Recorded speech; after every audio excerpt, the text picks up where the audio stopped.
child, let me tell you about one of Hollywood's darkest and most shocking secrets that will leave you absolutely speechless. This story has it all: mystery, betrayal, and enough tea to fill the Atlantic Ocean. We're diving deep into the mysterious passing of Anthony Wolf Jones, Diddy's former right-hand man, who allegedly knew far too many secrets for his own good. Let me spill all the piping hot tea about Wolf, who some say might have been Justin's real daddy, and supposedly held the truth about what really happened to Biggie.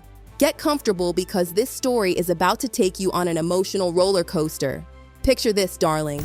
It's 2003, 4 a.m. in Buckhead, at a bar where everything changed forever. Wolf finds himself in what police described as an argument over a woman. The official report tells us that 2 other men also later checked into an area hospital and were believed to have been wounded during this heated encounter.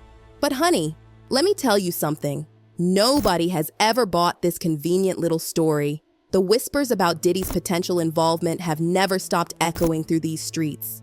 You see, Wolf wasn't just your average bodyguard. Oh no, sweetie. He was the ultimate keeper of all of Diddy's secrets and the fierce protector of his entire empire. During that intense period, when the East Coast-West Coast rivalry between Death Row Records and Bad Boy Records was at its peak, Wolf's presence provided not only protection, but also an unmistakable aura of authority. Translation: this man knew everything that happened behind those velvet ropes, in those private rooms, and during those late-night meetings. But here's where things get really juicy.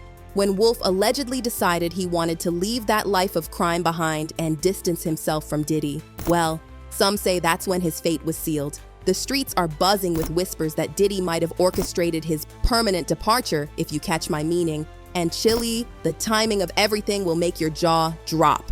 Just days before Wolf's tragic end, Kirk Barrow dropped a bombshell in a federal lawsuit. He claimed Diddy authorized the 1995 removal of Big Jake Robles, who was tight with Knight and mentored the MRPU Bloods. We're talking about a 37-page sworn legal document where Kirk exposed Diddy's alleged organization called the Enterprise, supposedly behind multiple removals and extortion schemes. The plot thickens like grandma's gravy because Wolf was supposedly going to be a key witness in this case. But wouldn't you know it, just a week before he could testify, that mysterious bar incident happened. And honey, sources say this was just the tip of the iceberg. Wolf was allegedly ready to spill everything, including what really went down with Biggie. Now, when it comes to Biggie, Wolf was absolutely crucial during that intense East Coast-West Coast feud. Diddy didn't just lean on him for protection, he needed his guidance for everything.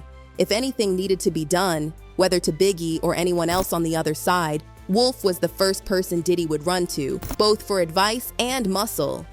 Let me tell you something extra juicy. We've already established in previous discussions that Diddy had this weird jealousy thing going on with Biggie's friendship with Tupac.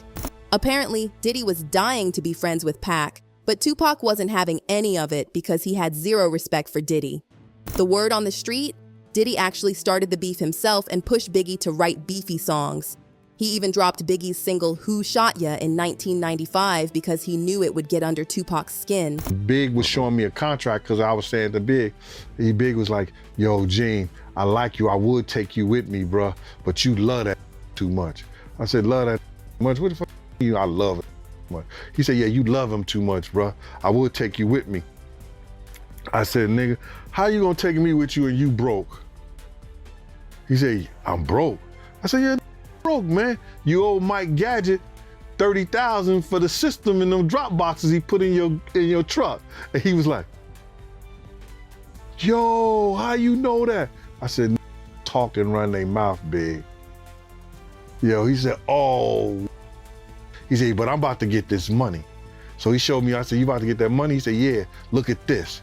It had Charlie Baltimore, Cameron, Little C's, Little Kim, Junior Mafia, Tracy, I don't know, Tracy Murray? Tracy Lee. Tracy Lee, and the commission. And I think the contract was for so many years for like 62 million, it comes out to like $62 million. I was like, that's what I said. I'm like, damn. But wait, it gets even messier. According to that explosive Rolling Stone article, hip-hop photographer Monique Bunn confirmed something major. Biggie was planning his escape from Bad Boy and fighting for his publishing rights before his tragic passing. And Diddy's behavior afterward? Child. Former employees painted a picture that'll make your skin crawl. They said he wasn't even grieving. Instead, he was obsessed with pushing those Life After Death album sales and keeping it in the top 10. The audacity of what happened next will leave you shook. Diddy actually had the nerve to admit to Rolling Stone, 2 years after the cover dropped, "I think his passing added to the fame. At least 2 million of the nearly 5 million copies of No Way Out sold were due to his death straight up. And that doesn't necessarily feel good, but that's the reality." The nerve of this man. But that's not even the half of it. Kirk Burrows spilled some scalding tea about an incident with Rolling Stone that'll make your heart stop. When the magazine approached Bad Boy about featuring Biggie's legacy, Diddy shut it down faster than a New York Minute. Kirk claims he begged Diddy, saying, "Let's make it Biggie. You still have a chance for a cover in the future." But Diddy's response? "No, he's dead. I'm putting out Cole's debut album, No Way Out, in July. I need to be on the cover of Rolling Stone." And just like that, Diddy appeared on the 1997 cover as Puff Daddy, the new king of hip-hop. Now, let's talk about Biggie's mama, Voletta Wallace, because she's been holding on to some serious truth bombs. She's gone on record saying that she and the LAPD detectives know exactly who's responsible, but there's this massive conspiracy blocking justice. In her own powerful words, "I have a strong hope that I don't care that it takes 40 years for the truth just for somebody to be accountable for what they did." When she opened up about the City of Lies project, which exposed all the corruption in the investigation, Voletta didn't hold anything back. Those in high positions try to put the case on the shelf and not let the truth come out. They do not want to expose these police officers for the crooks that they are. All they wanted was to save their retirement. They didn't want to ruffle their feathers. They didn't want people from the East Coast to come over. They did everything they could under the real investigation to put it on the shelf. And honey, let me tell you about that Justin situation, because it's absolutely mind-blowing. People can't help but notice that Justin bears an uncanny resemblance to Wolf rather than Diddy. Even Gene Deal, though he wasn't around then, couldn't help but point out the striking similarities. Do you think that Diddy is actually Justin's father?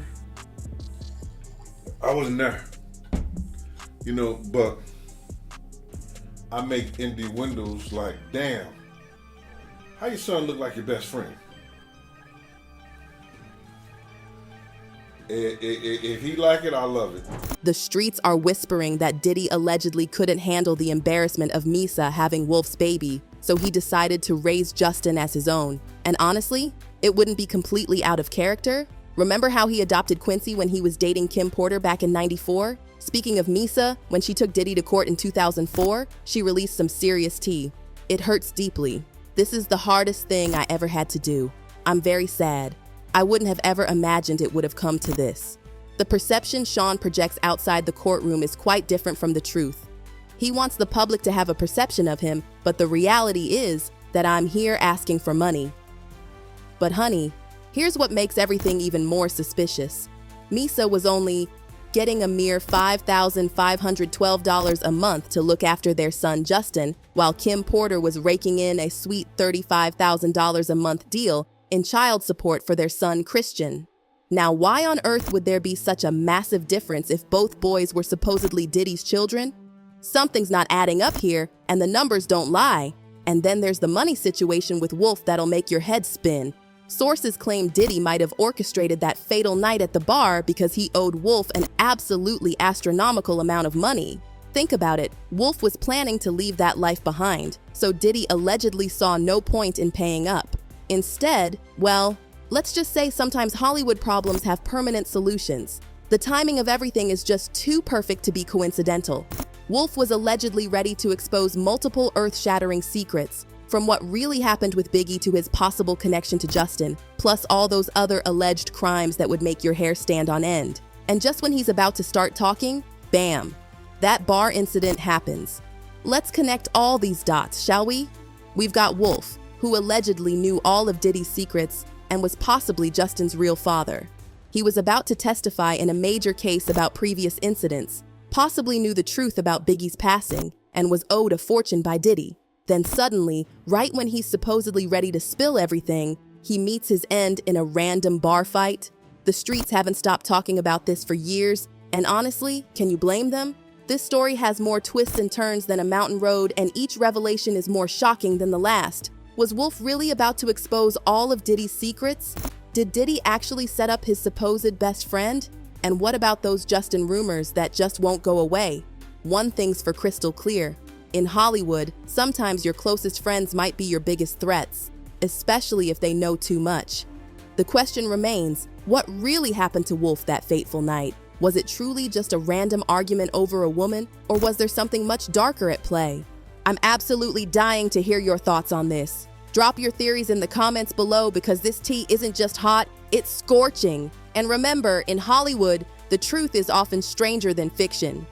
Whew! After spilling all that scalding tea, I need a moment to catch my breath and maybe a throat lozenge. But seriously, what do you think about all these connections? The comments section is ready for your theories, and trust me, this conversation is far from over. Sometimes the most dangerous thing in Hollywood isn't what you don't know.